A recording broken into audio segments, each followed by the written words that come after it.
I love the progression that you've explained from raw to more.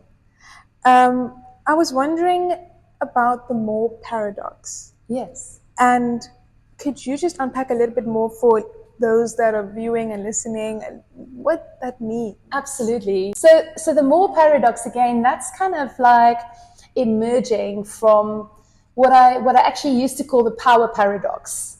And so the power paradox, so central to the raw blueprint is standing in your power, having the courage to speak your truth, being on purpose in your power. And so power has always been very central to my curriculum. And so really the power paradox is about, you have infinite potential. There's infinite potentiality. However, what you believe is possible today may not quite be that, match that.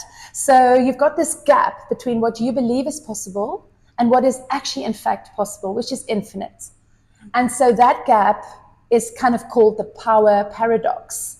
Now, if I take the MOAR interpretation of that, the MOAR paradox for me is, okay, so we are meant for more. You know that you are meant for more. And you've also got to believe that you are already more than enough. So the whole paradox is, we know in our hearts we're meant for more, but we have that inner bully, we have that inner critic, we have that inner doubt, that inner conversation, which is holding us back.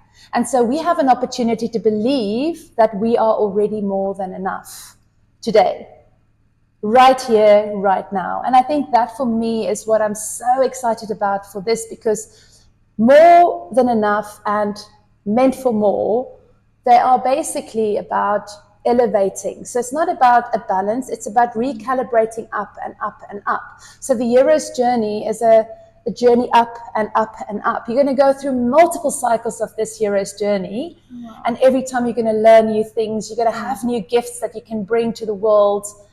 But it's really then about how you give yourself permission to show up, to play big, no more playing small. And I mean, that message is for me first. I was thinking about this just a few days ago, how much, I say in my Raw for More newsletter, no more playing small. And I'm like, oh, that message is for me first, because I've also got to step out. I've also got to show up and speak my message and speak my truth more.